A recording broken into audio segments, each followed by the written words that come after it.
இரண்டாக பிளந்து ஜலத்தில் உள்ள வலு சர்ப்பங்களின் தலைகளை உடைத்து, அல்லேலூயா, ஆண்டவர் நம்முடைய தேவன் செங்கடலை ரெண்டா பிளந்தார். செங்கடலை ரெண்டா பிளந்தார். உங்களுக்கு தெரியும் ஏன் அந்த செங்கடலை ரெண்டா பிளந்தாரு? அந்த சமுத்திரத்துக்குள் இருக்கக்கூடிய அந்த வலு சர்ப்பங்களின் தலைகளை உடைத்தார். அந்த செங்கடல் பிளக்கும் பொழுது பல காரியங்கள் நடந்தது. செங்கடல்ல இருக்கிற ஆழமான இடத்துல இருக்கிற தண்ணீர் வற்றி போனது, பள்ளங்கள் மேடானது, சமுத்திரத்துக்குள் இருக்கக்கூடிய சர்ப்பங்களின் தலைகள் நசுக்கப்பட்டது. சமுத்திரத்தில் இருக்கக்கூடிய சர்ப்பங்களின் தலைகள் நசுக்கப்பட்டது. தேவனுடைய வல்லமை வெளிப்பட்டது.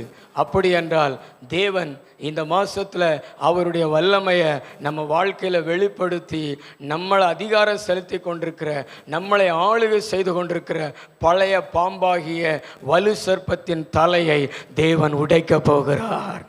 சாத்தானுடைய தலையை தேவன் உடைக்க போகிறார். சாத்தானுடைய செயல்களை தேவன் உடைக்க போகிறார். ஹல்லேலூயா. அது எந்த ரூபத்தில் உங்களுடைய வாழ்க்கையில் செயல்பட்டு கொண்டிருந்தாலும், எந்த ரூபத்தில் உங்களுடைய வாழ்க்கையில் கிரியை செய்து கொண்டிருந்தாலும், மந்திரமாகவோ பில்லி சூனியமாகவோ ஏதோ ஒரு விதத்தில் அந்த அசுத்த ஆவி உங்களுக்கு விரோதமாக போராடி கொண்டிருந்தாலும், கர்த்தர் சொல்றாரு அவருடைய வல்லமை பிசாசினுடைய தலையை உடைக்கும், பிசாசினுடைய அதிகாரத்தை உடைக்கும். நல்ல கைத்தடி தேவனை மகிமைப்படுத்துங்களேன். நல்ல கைத்தடி தேவனை மகிமைப்படுத்துங்களேன். ஆண்டவர் சமுத்திரத்தை பிளப்பார். ஆண்டவர் பிளக்க வேண்டியதை பிளக்கும் பொழுது உடைக்க வேண்டியது உடைந்து போகும். ஹல்லேலூயா. பிசாசுக்கு பயப்படாதீங்க. பிசாசு பல்வேறு விதத்தில் நம்மளை அதிகாரம் செலுத்துவான். அதிகாரத்துக்கு உட்பட்டு நடக்க வேண்டியவர்களெல்லாம் அதிகாரம் செலுத்துகிறார்கள் என்றால் அது பிசாசனுடைய அதிகாரம். அப்படித்தானே? அதிகாரத்துக்கு உட்பட்டு நடக்க வேண்டியவர்களெல்லாம் அதிகாரம் பண்ணுகிறார்கள் என்றால் அதுதான் பிசாசனுடைய அதிகாரம். கீழ்ப்படியாமை. அது பிள்ளைகளாக இருக்கலாம், அல்லது மனைவியாக இருக்கலாம், அல்லது உங்களுடைய வேலைக்காரர்களாக இருக்கலாம். யாரோ ஒருவர் அதிகாரம் செலுத்தக்கூடாத உங்கள் மேல் அதிகாரம் செலுத்துகிறார்களா? கர்த்தர் அந்த அதிகாரத்தை உடைப்பார். தேவனுடைய வல்லமையை உங்களுக்கு வெளிப்படுத்துவார். உங்கள் அதிகாரம் உங்கள் கரங்களிலே தேவன் கொடுப்பார். ஆமென். உற்சாகமா ஒரு அல்லேலூயா சொல்லலாமா? இன்னொரு அல்லேலூயா சொல்லலாமா? ஹல்லேலூயா. உங்களுடைய ஸ்தானம், உங்களுடைய உயர்வு, உங்களுடைய மேன்மை உங்களை விட்டு போகாது. கர்த்தர் நல்லவர். மூன்றாவது ஒரு காரியத்தை நம்ம வாசிக்கலாம். சங்கீத புஸ்தகம் 62 11 12.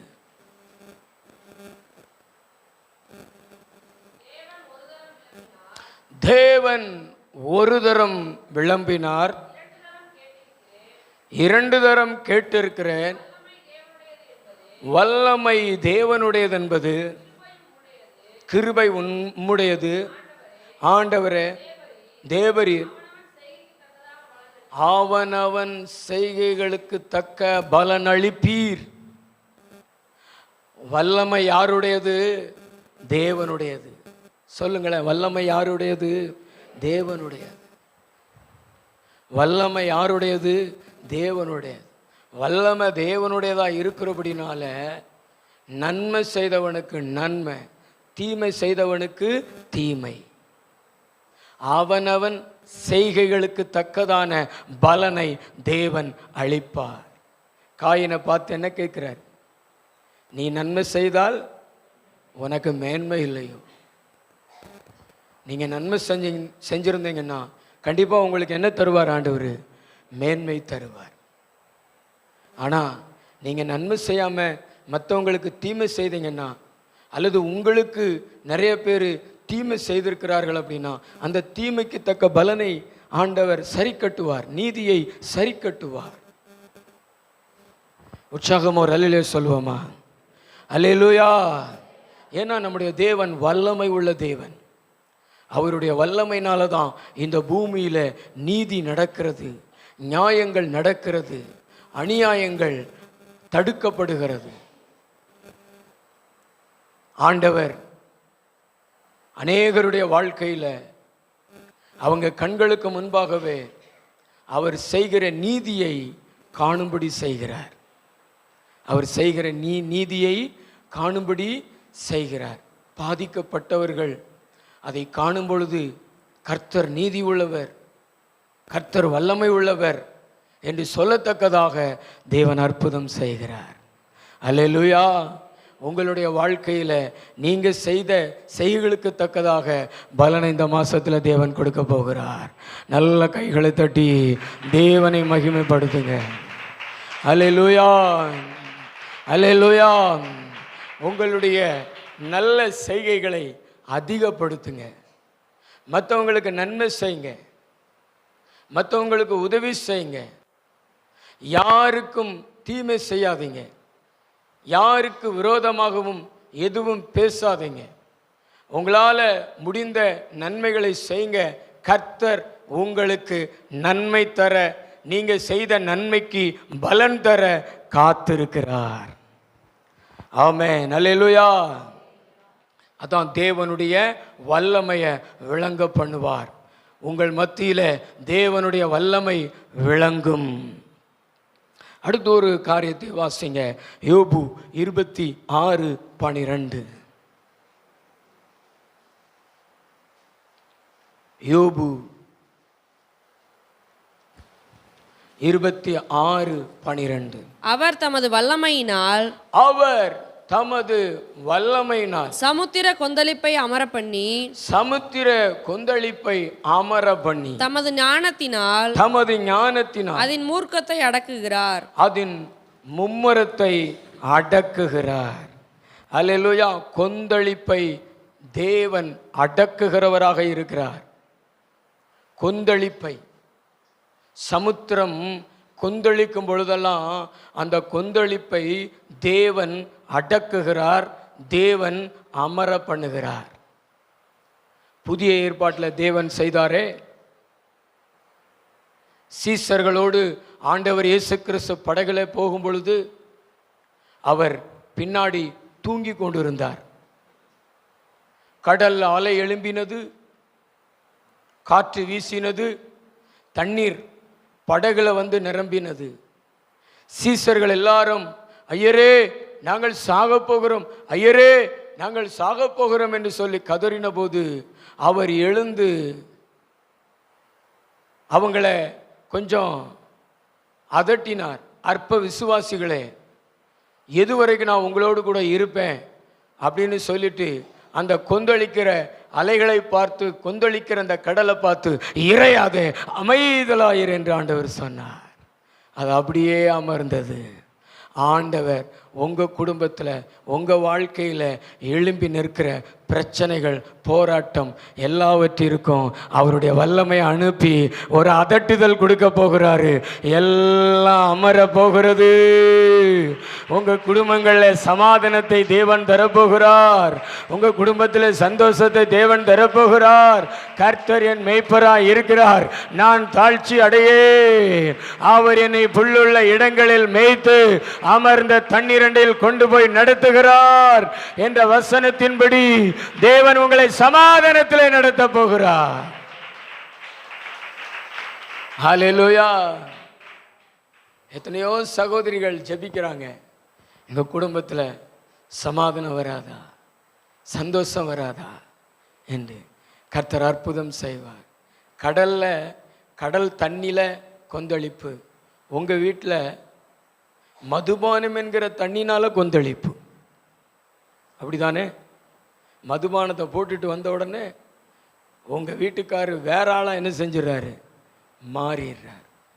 மனைவி மனைவியாக தெரிய மாட்டேங்குது, பிள்ளைகளாக தெரிய மாட்டேங்குது. சண்டைகளை போட்டு குடும்பத்தில் ஒரு கொந்தளிப்பை உண்டாக்குகிறார். நான் விசுவாசிக்கிறேன் இந்த மாசத்துல உங்க மதுபானத்துக்கு அடிமைப்பட்டிருக்கிற கணவன்மார்கள் எல்லாம் கர்த்தர் ரட்சித்து சமாதானத்தை கொடுக்க போகிறார் என்று. நீங்க எத்தனை பேர் விசுவாசிக்கிறீங்க? எத்தனை பேர் நம்புறீங்க? ஆண்டவராலே கூடாத காரியம் ஒன்றுமில்லை. ஓ, அந்த ரட்சிக்கப்படாத மனிதர்களை விட ஆண்டவர் வல்லமை உள்ளவர். ரட்சிக்க கூடாதபடி கர்த்தருடைய கை குறுகி போகவில்லை, கேட்க கூடாதபடி கர்த்தருடைய செவி மந்தமாகவில்லை.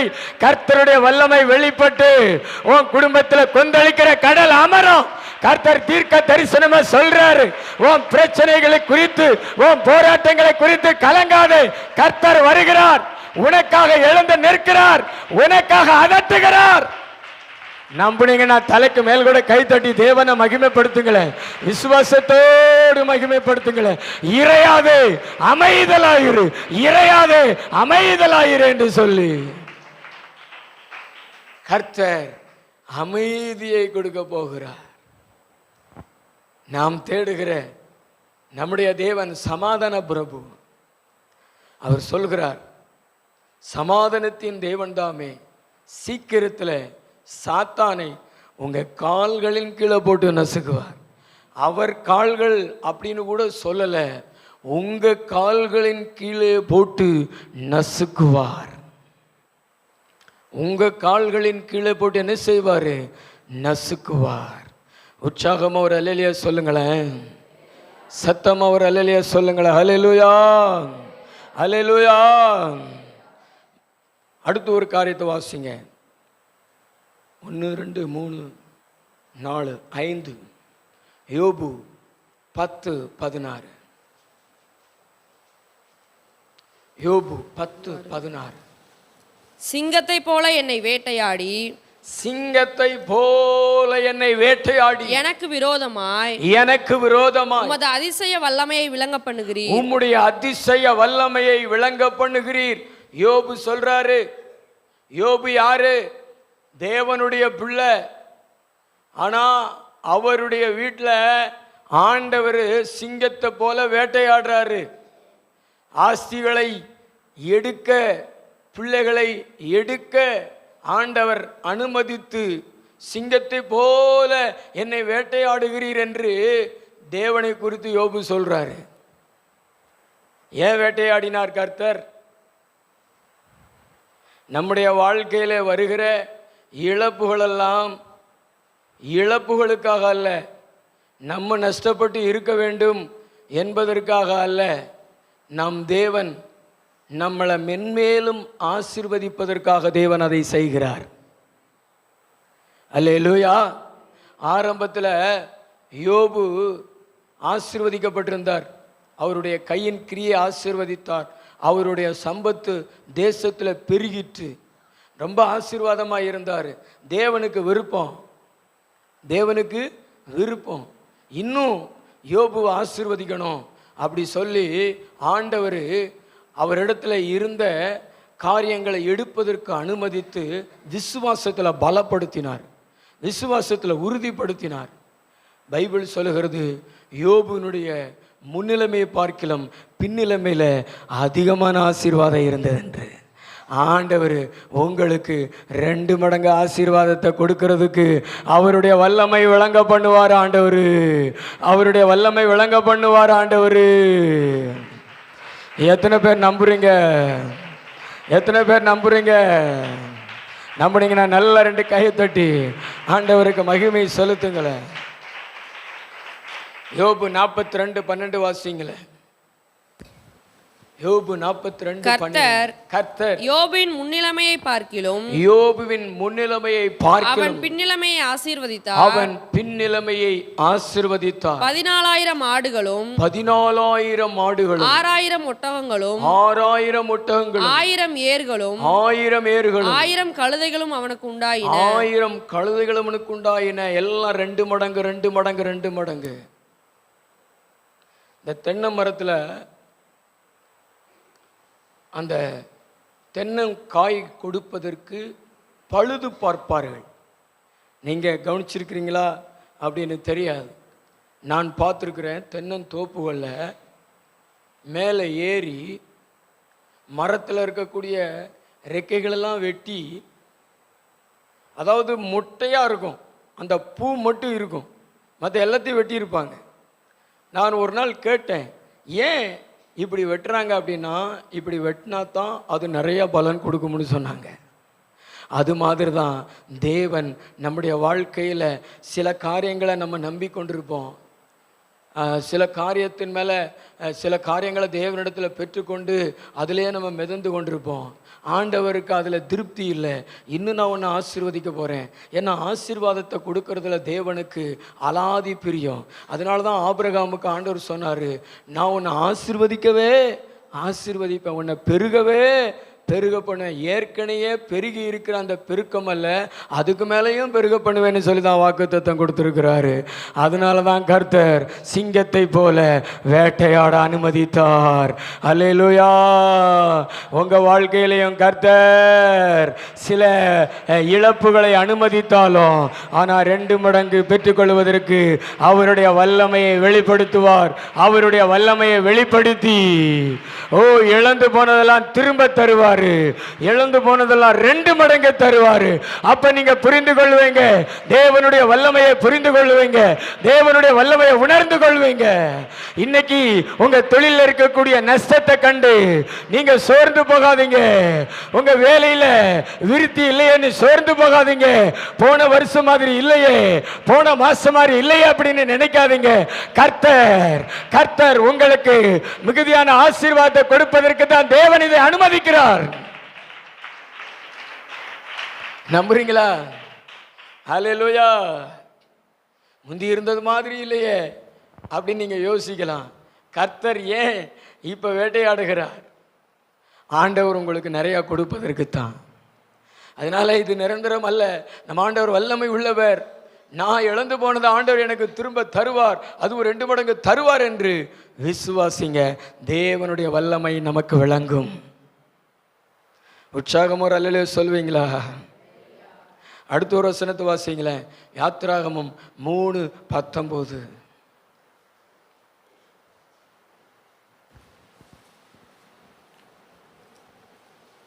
ஆனாலும் எகிப்தின் ராஜா கை வல்லமை கண்டால் ஒழிய உங்களை போக விடான் என்று நான் அறிவேன். ஆகையால் நான் என் கையை நீட்டி எகிப்தின் நடுவிலே நான் செய்யும் சகலவித அற்புதங்களாலும் அதை வாதிப்பேன். அதற்கு பின் அவன் உங்களை போக விடுவான். அதாவது ஆண்டவர் அடிமைத்தனத்திலிருந்து உங்களை வெளியே கொண்டு வருவார். அதுவும் அவருடைய கை வல்லமையை காண்பித்து, உங்களை விட மாட்டேன், உங்களை பிடித்து கொள்வேன் அப்படின்னு சொல்லி உங்களை தன்னுடைய வல்லமையினால பிடித்து வைத்திருக்கிற பிசாசு. சில பிசாசுகள்லாம் சிலரை பிடித்து வைத்துட்டு போகவே மாட்டான். சர்ச்சுக்கு வருவாங்க, ஜெபம் பண்ணுவாங்க, ஆனாலும் சில பிசாசுகள் சிலரை விட்டு போகவே போகாது. அதான் பார்வோனுடைய ஆவி. அது ஒரு அடிமைத்தனத்தின் ஆவி. கர்த்தர் சொல்றாரு, ஆண்டவர் அப்படிப்பட்ட பிசாசின் மேல, பிசாசை போல உங்களை பலமாய் பிடித்து வைத்திருக்கிற காரியங்கள் மேலே தன்னுடைய வல்லமை அனுப்பி உங்களை வெளியே கொண்டு வருவார். உங்களுக்கு விடுதலை தருவார். 18 வருஷமா நிமிர முடியாதிருந்த கூனிக்கு ஆண்டவர் ஒரே நாளில் விடுதலை தந்தாரா? உன் பலவீனத்திலிருந்து நீ விடுதலையாக்கப்பட்டா என்று சொல்லி அவ தலை மேல கைகளை வைத்து உன் பலவீனத்திலிருந்து நீ விடுதலையாக்கப்பட்டா என்று சொன்னாரா? அதே தேவன் உங்க மேல் அவருடைய வல்லமையை வெளிப்படுத்துவார். நீங்க ஆலயத்துக்கு வரும்பொழுது பொழுது, நீங்க ஆண்டவரை ஆராதித்து கொண்டிருக்கும் பொழுது ஆண்டவருடைய வல்லமை உங்க மேல வெளிப்படும். உங்களை பல வருடமாய் கட்டி வைத்திருந்த, நிமிர முடியாத அளவிற்கு உங்களை கட்டி வைத்திருந்த அந்த பலவீனத்திலிருந்து, அந்த பலவீனப்படுத்துற ஆவியிலிருந்து, அந்த பிசாசின் கட்டுகளிலிருந்து, அந்த அடிமைத்தனத்திலிருந்து உங்களை வெளியே கொண்டு வருவாரு. நான் சொல்றது எத்தனை பேர் நம்புறீங்க? இன்னைக்கு நிறைய பேருக்குள்ள அசுத்த ஆவி காணப்படுகிறது, தற்கொலை ஆவிகள் காணப்படுகிறது, விபத்தின் ஆவிகள் காணப்படுகிறது, கலகத்தின் ஆவி காணப்படுகிறது. ஏதோ ஒரு விதத்தில் உங்களை கட்டி வைத்திருக்கிற அந்த ஆவிகளிலிருந்து கர்த்தர் உங்களை பரிபூரணமாய் விடுதலை ஆக்குவார், வெளியே கொண்டு வருவார். பார்வோன் விடமாட்டேன்னு சொன்னான். மோசைட்ட ஏற்கனவே சொல்லி அனுப்புறாரு, என் கையினுடைய வல்லமையை காமிக்காம அவன் விடமாட்டான்னு சொல்லி 10 வாதைகள் அனுப்பினார். அதில் 10வது வாதை எகிப்தியருடைய தலைச்சான் பிள்ளைகளெல்லாம் மரித்து போனது. அப்பதான் அவன் ஆடி போயிட்டான், அசைந்து போயிட்டான். எப்பா, இந்த தேவனுக்கு முன்னாடி நம்ம நிற்க முடியாதுன்னு சொல்லிட்டு அனுப்பி விட்டுட்டான். வெளியே கொண்டு வந்தார். உங்களை தேவன் வெளியே கொண்டு வருவார். பாவம், பிசாசு, மரணம் இது சேம். பிசாசு எவ்வளவு உறுதியா ஒருத்தவங்களை பிடித்து வைத்திருக்கிறானோ அது மாதிரி தான் பாவம், போகவே போகாது. ஆனா பரிசுத்த ஆவியானவர் தன்னுடைய வல்லமையினாலே அந்த அந்தகார சங்கிலிகளை அறுத்து போடுவார், உங்களை வெளியே கொண்டு வருவார். விசுவாசிக்கிறீங்களா? எத்தனை பேர் விசுவாசிக்கிறீங்க? வெளியே கொண்டு வருகிறது மாத்திரமல்ல, இன்னொரு வசனத்தை வாசிங்களேன். உபாகமம் புஸ்தகத்தில் 4வது அதிகாரம் 38வது வசனம். உன்னிலும் பலத்த பெரிய ஜாதிகளை உனக்கு முன்னின்று துரத்தவும்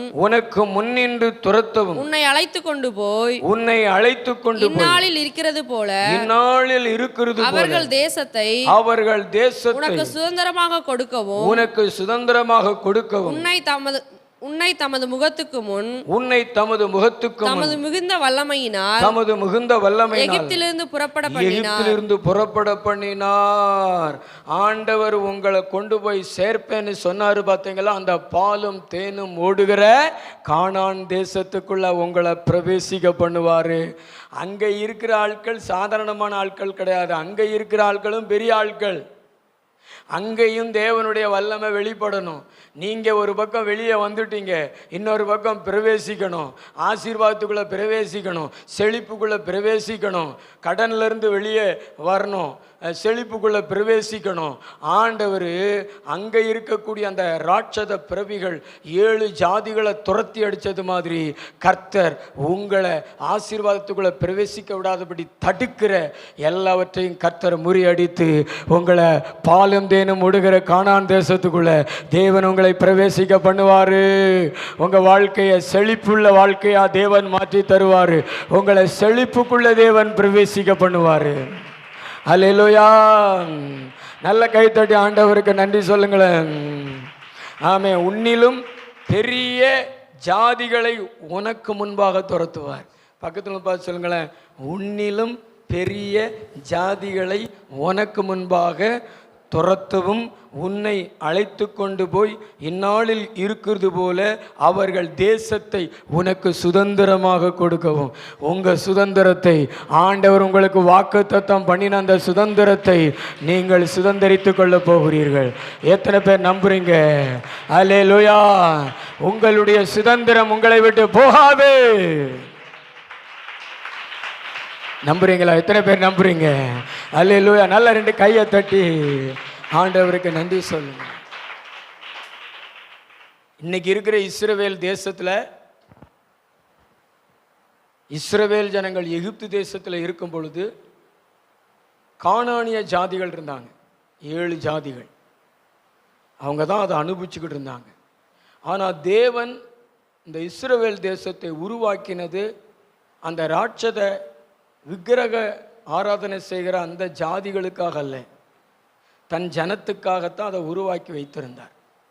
ஆனால் அதை சத்துரு ஆக்கிரமிப்பு பண்ணி வச்சிருந்தான்.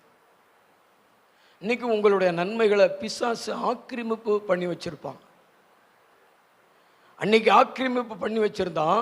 கர்த்தர் யோசுவாவின் மூலமா இஸ்ரவேல் ஜனங்களுக்குள்ள தேவனுடைய வல்லமையை வெளிப்படுத்தி அந்த ஜாதிகளை ஓட ஓட துரத்தி அடித்து கர்த்தர் அதுக்குள்ளே பிரவேசிக்க பண்ணினார். அதே மாதிரி உங்களுடையதை பிடிச்சு வச்சிருக்கிற பறித்து வச்சிருக்கிற விடமாட்டேன் அப்படின்னு தன்னுடைய பலத்தினால உங்களை மிரட்டி கொண்டிருக்கிற அவர்களெல்லாம் உங்கள் கண்களுக்கு முன்னாடி தேவனுடைய வல்லமை துரத்தோ நீங்கள் உங்களுடையவைகளிலே பிரவேசிப்பீர்கள். கர்த்தர் உங்களுக்குன்னு வைத்திருக்கிறவைகளிலே கர்த்தர் உங்களை பிரவேசிக்க பண்ணுவார். நம்புறீங்களா? நம்புறீங்களா? எத்தனை பேர் நம்புறீங்க? தங்களுடைய மாமிச பலத்தினால உங்களை துரத்தி கொண்டிருக்கிற, உங்களை மிரட்டி கொண்டிருக்கிற அந்த மனிதர்களுக்கு முன்பாக தேவனுடைய வல்லமை உங்களுக்காக வெளிப்படும். ஹல்லேலூயா. கர்த்தர் நல்லவர். கடைசியாக ஒரு காரியத்தை வாசிங்க. 1 ராஜாக்கள் 18:38. 1 ராஜாக்கள். அப்பொழுது கர்த்தரிடத்திலிருந்து அக்கினி இறங்கி அந்த சர்வாங்க தகன பலியையும் விறகுகளையும் கற்களையும் மண்ணையும் பட்சித்து வாய்க்காலில் இருந்த தண்ணீரையும் நக்கி போட்டது. 40வது வசனத்தை வாசிங்களே. அப்பொழுது எலியா 39:40 ஜனங்கள் எல்லாரும் இதை கண்டபோது முகங்குப்புற விழுந்து கர்த்தரே தெய்வம் கர்த்தரே தெய்வம் என்று ஆர்ப்பரித்தார்கள். அல்லேலூயா. ஜனங்கள் கர்த்தரிடத்தில் திரும்புவார்கள். ஏனோ தானோவென்று அனலும் இல்லாமல் குளிரும் இல்லாமல் வெதுவெதுப்பான நிலைமையில் காணப்படுகிற ஜனங்களை ஆண்டவர் அவர் பக்கமாக திருப்புவார். எப்படி திருப்புவார்னா அவருடைய வல்லமையை விளங்க பண்ணி திருப்புவார். அற்புதங்களை செய்து திருப்புவார். எலியா தீர்க்கதரிசியின் காலத்தில் யேசபேல் என்கிற ஒரு ராணி அதை ஆட்சி செய்தாள். அவளுடைய கணவர் ஆகாப் அவரை கைக்குள்ளே போட்டுக்கொண்டு இவள் அதிகாரம் செலுத்தி கொண்டிருந்தாள். அதிகாரத்துக்கு கீழ்ப்படிய வேண்டியவள் அதிகாரம் பண்ணி கொண்டு இருந்தாள். இஸ்ரவேல் ஜனங்களெல்லாம் பாகால் என்கிற விக்கிரகத்தின் பக்கமாக திருப்பினான். பலிபீடங்களெல்லாம் கர்த்தரின் பலிபீடங்களெல்லாம் இடிச்சு போட்டா, உடைச்சு போட்டா. தீர்க்கதரிசிகளெல்லாம் பட்டயத்தினால கொலை செய்தா. எல்லாரும் நினைச்சாங்க பாகால் தான் பெரிய வல்லமை. இன்னைக்கு கூட சில பேர் நினைப்பாங்களே பிசாசு தான் பெரிய வல்லமை, விக்கிரகங்கள் தான் பெரிய வல்லமைன்னு நினைப்பாங்க. நீங்கள் கூட அப்படி நினச்சிக்கிட்டு இருக்கலாம். ஆனால் பிசாசு எல்லாம் பெரிய வல்லமை கிடையாது. இயேசு தான் பெரிய வல்லமை. இயேசு தான் பெரிய வல்லமை. இந்த எலியா தீர்க்கதரிசிகிட்ட கர்த்தர் சொல்கிறார், நீ கர்மேல் மலைக்கு போய் நீ உன் ஆகாப்புக்கு காமி அப்படி சொல்கிறார். எலியா தீர்க்கதரிசி கர்மேல் மலைக்கு வந்து பாகால் விக்கிரக தீர்க்கதரிசிகளையும் கூப்பிட சொல்கிறார். அவங்களும் வந்துட்டாங்க. எலியா தீர்க்கதரிசியும் வந்துட்டார். நீங்கள் ஒரு காளையை தெரிந்து கொள்ளுங்க. நீங்கள் ஒரு பலிபீடம் கட்டி உங்களுடைய பாகாலுக்கு நீங்கள் பலி செலுத்துங்க. நானும் ஒரு காளையை தெரிந்து கொண்டு அந்த காளையை சந்து சந்தா துண்டித்து பலிபீடத்தின் மேலே வைத்து நானும் என் தேவனுக்கு நான் பலி செலுத்துகிறேன். அக்கினினாலே திருவுளம் பற்றுகிற தெய்வம்தான் தெய்வம் அப்படின்னு சொல்கிறாரு. உடனே அதுக்கு அவங்க சம்மதிக்கிறாங்க. விக்கிரகம் எல்லாம் பார்த்தீங்கன்னா வல்லமை கிடையாது, ஆனால் வல்லமை இருக்கிற மாதிரி காமிச்சுக்கிறான். ஆனால் அதை பொய்யாக்குறாரு இங்கே எலியா. அவங்க ஒரு காளையை தெரிந்து கொண்டு பலிபீடத்தின் மேலே வச்சு காலையில் இருந்து மாலை வரைக்கும் கூப்பிடுறாங்க, பாகாலே வா, பாகாலே வா. அப்படியே சரீரத்தை கிழித்து கொள்றாங்க, ரத்தம் ஓடுது. ஆனாலும் வரல அக்கினி. ஏன்னா அதுக்கு வல்லமை இல்லை. தேவனுடைய வல்லமைக்கு மேலான வல்லமை இந்த உலகத்தில் இல்லை. மாலையான உடனே எலியா தீர்க்கதரிசி பலிபீடத்தை செப்பனிட்டு பலிபீடத்தில் காளையை பலி செலுத்தி அதில் விறகு கட்டைகளெல்லாம் வைத்து கொட்டம் கொட்டமாக தண்ணியை ஊற்றி, ஏன்னா நம்ம ஆளுங்க சொல்லிடுவானுங்க, என்ன சொல்லிடுவானுங்க, அவர் அடியில் அக்கினியை வச்சுருந்தாரு, அதனால தான் குப்பு குப்புன்னு பிடிச்சிருச்சு அப்படின்னு. அதனால் எல்லாரும் கண்களும் பார்க்கும்படியாக கொட்டம் கொட்டமாக தண்ணீரை பலிப்படத்தில் ஊற்ற சொல்கிறார். அது அப்படியே அந்த பலிப்படத்தை சுற்றிலும் குளம் மாதிரி பெருகி கிடக்குது.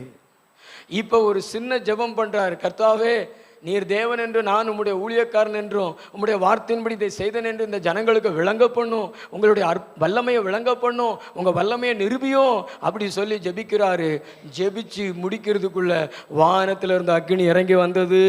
அந்த அக்கினி பலிப்பீடத்தில் இறங்கி அந்த விறகு கட்டைகளை அந்த பலியை எரிச்சு போட்டது.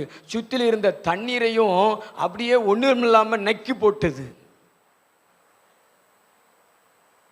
அந்த பாகால் விக்கிரக தீர்க்கதரிசிகளுக்கு வெக்கம் உண்டாயிருச்சு.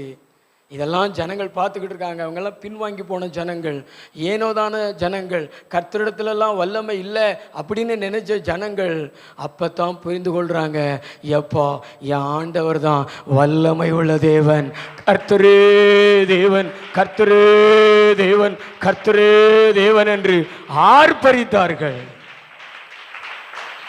ஆமென். அந்த மாதிரி அற்புதங்கள் உங்கள் வாழ்க்கையில் நடந்து உங்களுடைய ஆவிக்குரிய வாழ்க்கையில் ஒரு எழுப்புதலை தேவன் தருவார். நம்முடைய சபையில் தேவன் ஒரு எழுப்புதலை தேவன் தருவார். நம்முடைய மத்தியில், நம்முடைய சபை மத்தியில் ஆண்டவர் தன்னுடைய வல்லமையை விளங்க பண்ணி அற்புத செயல்களை செய்து அநேக சாட்சிகளை கேட்க வைத்து அநேக ஜனங்களை உயிர்ப்பிப்பார் தேவன். எல்லாரும் சொல்லுவாங்க கர்த்தரே தேவன் என்று. பக்கத்தில் இருக்கிறவங்கள பார்த்து சொல்லுங்களேன், எல்லாரும் சொல்லுவாங்க கர்த்தரே தேவன் என்று, கர்த்தரே தேவன் என்று, கர்த்தரே தேவன் என்று. உங்கள் பலிபீடத்தின் மேலே அக்கினி இறங்கும். உங்கள் குடும்பத்தில் அற்புதம் நடக்கும், அதிசயம் நடக்கும். நீங்கள் வெட்கப்பட்டு போக மாட்டீங்க. உங்கள் ஜெபத்துக்கு பதில் கிடைக்கும், உங்கள் கண்ணீருக்கு பதில் கிடைக்கும், உங்கள் ஜெபத்துக்கு பதில் கிடைக்கும். எலியாவின் தேவன் உங்களுடைய தேவன், என்னுடைய தேவன் என்று நிரூபிப்பார், நிரூபிப்பார், நிரூபிப்பார். பிசாசினுடைய வல்லமை எல்லாம், விக்கிரக வல்லமை எல்லாம் வல்லமை இல்லை, இயேசுவினுடைய வல்லமை தான் பெரிய வல்லமை அப்படின்னு கர்த்தர் நிரூபிப்பார். நம்புறீங்களா? இப்பயே அக்கினி இறங்குது பாருங்களேன், இப்பயே அக்கினி இறங்குது பாருங்களேன். இந்த கால வேளையில், இந்த மாசத்தின் முதல் நாளிலேயே உன் பலிபீடத்தில் ஆண்டவருடைய அக்கினி இறங்குது, ஆண்டவருடைய அக்கினி இறங்குது, ஆண்டவருடைய வல்லமை இறங்குது. பரிசுத்த ஆவியானவர் இறங்குறாரு, உன்னை ஆண்டவர் புதுப்பிக்கிறாரு, உன்னை அனலுள்ள மகளா மாத்துறாரு. உன் வாழ்க்கையில் அற்புதம் நடக்க போகிறது. ஆண்டவருடைய வல்லமை வந்துருச்சு, ஆண்டவருடைய வல்லமை வந்துருச்சு. ஆண்டவருடைய நம்புறீங்களா? நம்புறீங்களா? எத்தனை பேர் நம்புறீங்க? நம்புறீங்க எத்தனை பேர்? எழும்பு சீயோனே, எழும்பு சீயோனே, ஓ வல்லமையை தரித்துக்கள், ஓ வல்லமை வந்துருச்சு. நம்புறீங்களா? முன்னாடி இருக்கிற வாலிப பிள்ளைகள் நம்புறீங்களா? நீங்க கை தட்டி பாருங்களேன். ஆண்டவருடைய வல்லமை இப்பொழுதே வந்துருச்சு, உங்க மேல இப்பொழுதே வந்துருச்சு, உங்க சரீரத்து மேல வந்துருச்சு, உங்க பிள்ளைகள் மேல வந்துருச்சு. இதுவரைக்கும் ஒரு அற்புதம் நடக்கலையே அப்படின்னு நினைச்சேன். நீங்க அற்புதத்தை காண்பீர்கள். என் பிள்ளைகளுடைய வாழ்க்கையில ஒரு அற்புதத்தையும் காண முடியலையப்பா அப்படின்னு நினைச்ச நீங்கள் அற்புதத்தை காண்பீர்கள். உங்களை தேவன் அற்புதத்தை காண்பித்து உங்களை உயிர்ப்பிப்பார். உங்கள் ஆவி உயிரடையும். உங்க வாயில சொல்லுவீங்க, இயேசுவே தேவன், இயேசப்பா எங்களை நினைச்சிட்டாரு, இயேசப்பா எங்களுக்கு அற்புதம் செஞ்சிட்டாரு.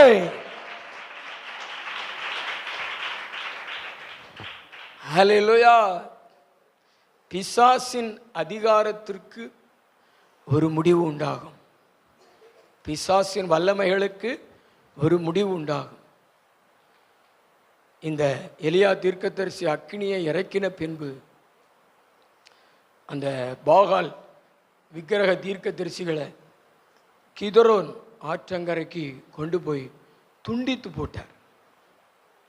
பாகாலுடைய செயல்பாடுகள் அழிந்தது. ஆண்டவர் உங்கள் வாழ்க்கையிலையும் இந்த விக்கிரகத்தின் செயல்பாடுகள், விக்கிரகத்தின் ஆதிக்கங்களை கர்த்தர் அகற்றி போடுவார்.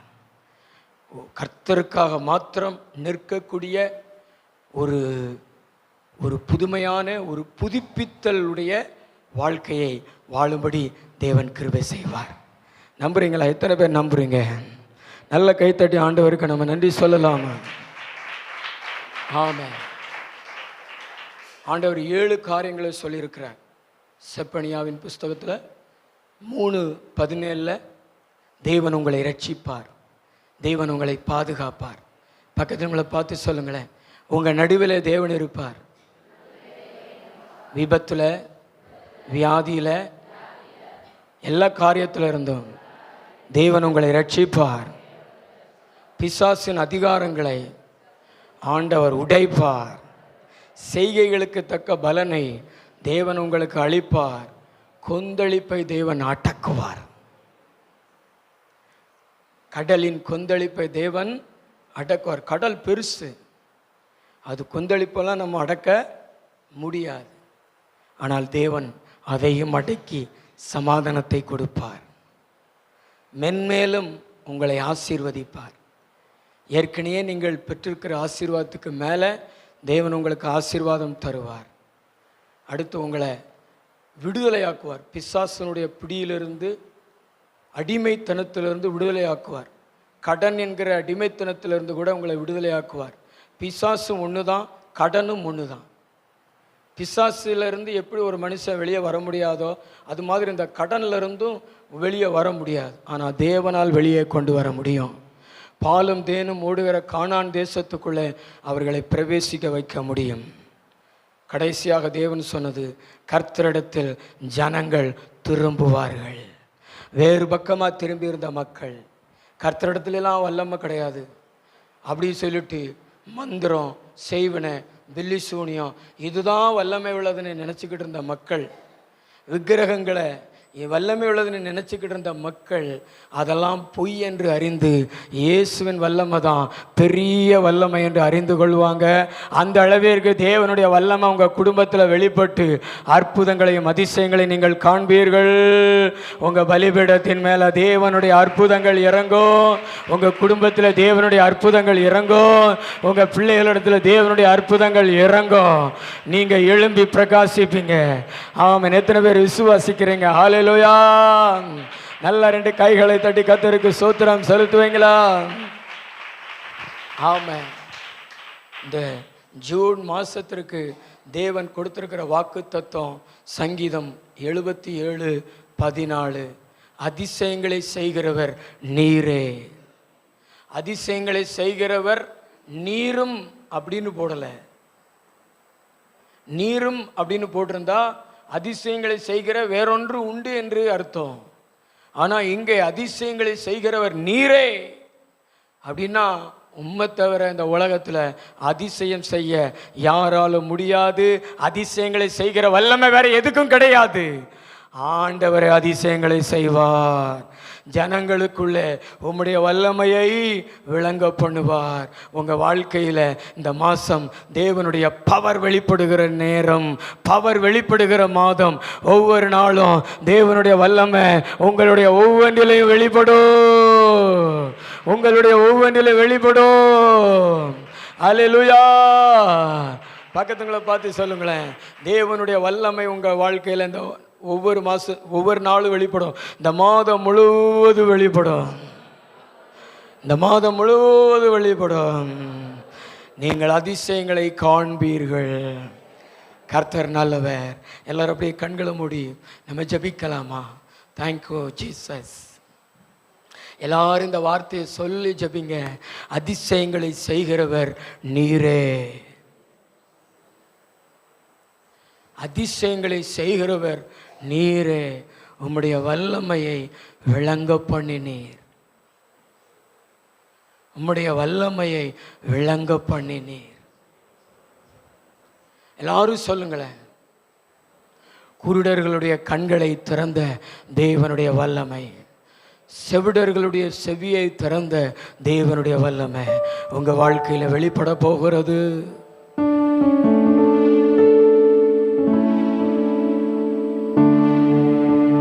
எத்தனை பேர் கூட இந்த வசனத்தின் மூலமா தேவன் பேசினார்? இந்த கைகளை உயர்த்தி காமிக்கல. நான் எதிர்பார்த்து வந்தேன், அந்த வார்த்தை எனக்கு கொடுத்திருக்கிறார். ஆமென். எத்தனை வாலிப பிள்ளைகள் சொல்லுவீங்க? 2 கைகளை உயர்த்தி அப்பாவுக்கு நேரம் காமிப்பீங்களா? ஆமென் சொல்லுவீங்களா? இப்பயே தேவனுடைய வல்லமை வெளிப்பட ஆரம்பிச்சிருச்சு. தம்பி, வாலிப தம்பி, உன் கையை உயர்த்தி காமி ஐயா. இப்பயே தேவனுடைய வல்லமை வெளிப்பட ஆரம்பிச்சிருச்சு. நீ தேவனுடைய வல்லமை எவ்வளவு வல்லமை உடையது என்பதை காணும்படி தேவன் கிருபை செய்வாரு. தேவன் காணும்படி செய்வாரு. உனக்கு தேவனுடைய வல்லமை அனுப்பி அவருடைய வல்லமை அறியும்படி செய்வாரு. நம்புனீங்க? நான் நல்லா கை தட்டி நேரம் ஆவியில நிறை, ஆவியில நிறை. அந்நிய பாஷை பேசுங்கள, எல்லாரும் அந்நிய பாஷை பேசுங்கள. பின்னாடி உள்ளவங்க தேவ பிள்ளைகளே, அந்நிய பாஷை பேசுங்கள. உங்க மேல கர்த்தர் வராரு. உன் கொந்தளிப்பு அமர மகளே, நீ பயப்படாத. உன் கொந்தளிப்பு இந்த மாசத்துல அமர்த்திப்படுவார் கர்த்தர். உனக்காக எழுந்திருப்பார் கர்த்தர். உனக்காக அதட்டுவாரு.